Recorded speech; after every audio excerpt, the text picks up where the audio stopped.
Hello, నేను మీ బంగారం cooking special channel vlogs. ఈరోజు మనం రసం, వామ్ రసం జలుబు చేసినప్పుడు చాలా మంచిదండి వామ్ రసం. దాంట్లో మరి నంజు ఏం లేకపోతే ఏం తింటాం చెప్పండి. దాంట్లోకి క్యారెట్ ఫ్రై రెండు ఈరోజు కలిపి చేసుకుందామా. ఒక్కొక్కసారి ఒక్కొక్క రసం పెడుతున్నాం. నార్మల్ రసం, టమాటా రసం, వామ్ రసం, తర్వాత మిరియాల రసం, తర్వాత కొత్తిమీర రసం, ఇవన్నీ చేసుకుందాము చిన్నగా. ఓకేనా. ఫస్ట్ మనం ఒక కళాయి పెట్టి దాంట్లో ఆయిల్ వేసుకుని, దాని తర్వాత వెల్లుల్లి వేసుకొని, పసుపు, సాల్టు, ఆనియన్స్ని చిన్న చిన్న ముక్కలు కట్ చేసి వేసుకుందాం.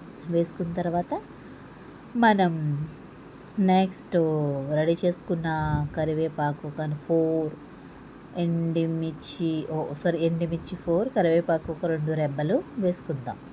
మనం ఇవన్నీ సిద్ధం చేసుకోవాలి కదా. సో జీలకర్ర కూడా 1/2 టీ స్పూన్ వేసుకోండి. జీలకర్ర ఈ ఆయిల్లోనే.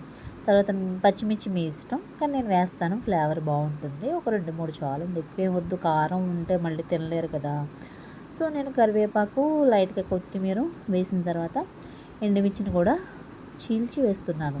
కొంతమంది పచ్చనగపప్పు, వేపిన శనగపప్పు, ఆవాలు వేసుకుంటారు. సో మా పిల్లలు తినరు. నేను అవి వేయటం లేదు ఈ ఫ్రైలోకి. నార్మల్గా సింపుల్గా తెరిచేస్తా. మంచిగా తినేలాగా ఒక కర్రీ అది అని కాదు, ఒక ఫ్రై అని కాదు, మీడియం మధ్యలో ఉండేలా చేస్తానన్నమాట. సో క్యారెట్ నేను తురమలేదు, చిన్న పీసులు కట్ చేసుకున్నాను. ఇది కట్ చేయడం కొంచెం టైం ప్రాసెస్ ఎక్కువ ఉంటుంది. సో మీ దగ్గర ఏమైనా చాపర్స్ ఏమైనా ఉంటే ఈజీగా కట్ చేసుకోండి. క్యారెట్ని శుభ్రంగా పైన చెక్కేసి కడిగేసి చిన్న ముక్కలు కోసేసి దాంట్లో వేసేసి కొంచెం ఇట్లా లాగారంటే ఇలా చిన్న ముక్కలు అయిపోతుంది అనమాట. సో ఈజీగా ఉంటుంది. మనం ఎక్కువ వేసుకున్నా ఇది వేగి దగ్గర పడితే కొంచెం అవుతుంది అనమాట. క్యారెట్ ఏదో మార్నింగ్ ఈవినింగ్ సరిపోయేలా అవుతుంది. సో మనం క్యారెట్ని కొంచెం చూసుకుని, మార్నింగ్ నైట్ కావాలి కాబట్టి నేను చూసుకుని వేసుకుంటున్నాను అనమాట. కర్రీ ఎక్కువ తిన్నవాళ్ళు ఎక్కువ వేసుకోవడం మంచిది. మనకి క్యారెట్ తినడం వల్ల చాలా మంచిదండి. సో మనం వారంలో ఒకసారైనా ఇలా క్యారెట్ ఫ్రై, ఇలా వామ్ రసం చేసుకుంటే అరుగుదల ఉంటుంది, హెల్త్కి కూడా మంచిది. మనది ఏంటి రెసిపీ, గోదావరి రెసిపీ ఏంటండి, హెల్తీ ఫుడ్డు. మనం ఎక్కువ కొంత ఏదో బ్రాహ్మణలాగా వెజ్లో దిగిపోయామండి.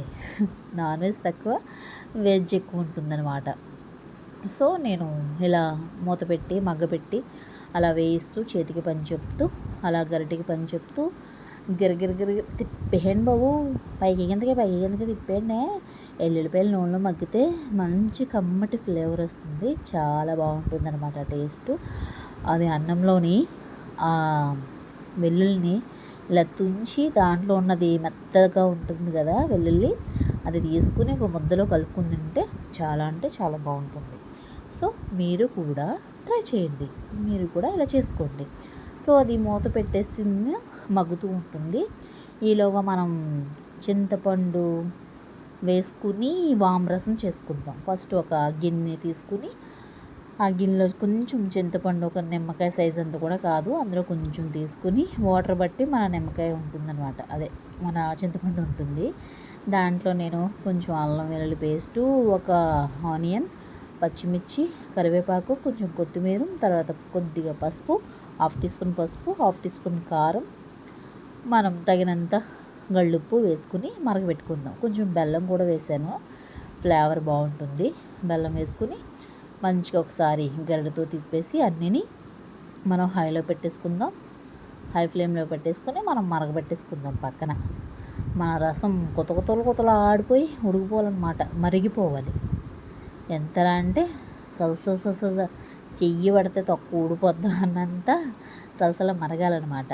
ఆ చింతపండు, ఈ ఫ్లేవర్స్ అన్నీ ఆ వాటర్లో బుసలు కొట్టాలి. రగులుతుంది మగిలిపద.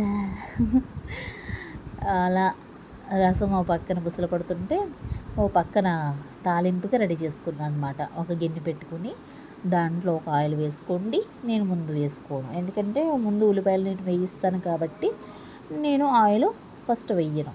సో నేను వెల్లుల్లి, ఉల్లిపాయ, ఎండుమిర్చి, కరివేపాకు, జీలకర్ర, ఇవన్నీ వేసుకున్నాను. ఎండుమిర్చి ఒక 2 వేసుకున్నాను. మరి కారం అయితే బాగోదు, మనం ఆల్రెడీ కారం వేసాం. సో ఇప్పుడు మనం వాముని కూడా తీసుకుందాం. వాము రసం కాబట్టి నేను చారులో వేసి మరగబెట్టను, చేదు వస్తుంది. సో నేను తాలింపులో వేసి అది చారులో కలిపితే అప్పుడు కమ్మటి ఫ్లేవర్ వస్తుంది, బాగుంటుంది. వాము ఎక్కువ నిలవున్న అది చేదు ఇంకా ఎక్కువైపోతుంది అనమాట.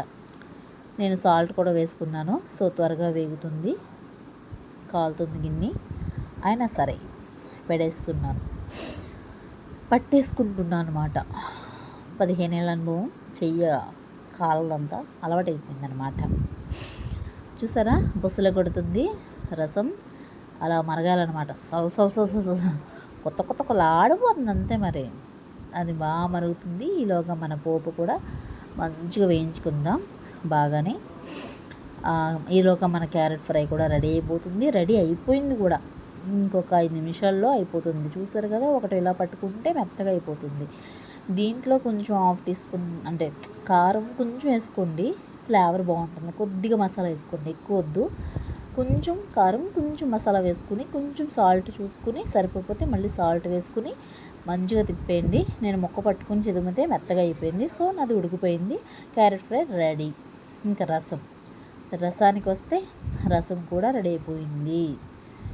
ఈ వాము, ఈ జీలకర్ర ఆయిల్లో మంచిగా ఫ్రై అయింది. ఈ ఫ్రై అయిన దాన్ని మనం తిరగమాత పెట్టేసుకుందాం. అంటే రసం మరిగి రసాన్ని ఇందులో పోస్తే తాలింపు అయిపోయినట్టే. దీన్ని దాంట్లో దిమ్మరిచ్చేస్తే మనకి వేడి రసం కూడా రెడీ అయిపోయింది. ఇక చూసుకో సామెరంగా వేడి అన్నంలో కొత్తంత రసం వేసుకుని కొత్తంత ఫ్రై చేసుకుని తింటే అద్దరిపోవాల్సిందే సామెరంగా. చూశారు కదా, సారి తాలింపు పెట్టేసానండి బాబు. తాలింపు పెడితే గుమ్మలు ఆడించేస్తుంది అంతే, రూమ్ అంతానే కమ్మటి స్మెల్ వచ్చేద్దండి. ఏదైనా సరే వెల్లుల్లో ఉంటుందండి బాబు, ఆ రుచి ఆ ఫ్లేవరు. చూసారు కదా, పక్కన రసం మరిగిపోయింది. నేను తాలింపు వేసేసి దిమ్మరించేసి సిమ్లో పెట్టేస్తాను. సిమ్లో ఒక 2 నిమిషాలు మరిగిన తర్వాత ఇంక కట్టేస్తాను. రసం రెడీ. మన వేడి రసం, వామ్ రసం రెడీ. చూసారు కదా, అన్నం పెట్టుకొని కర్రీస్ ఎక్కువ ఉండాలి, రైస్ తక్కువ ఉండాలి. సో మన ఫ్రై వేసేసిన, రసం పోసేసిన, తినేసేయండి. మీరు కూడా ఎందుకు ఆలస్యం, లేటు. చూసారు కదా, మీకు నచ్చితే like, share, comment and subscribe. నేను మీ బంగారం cooking special vlogs. Thanks for watching. Thank you so much. Thank you.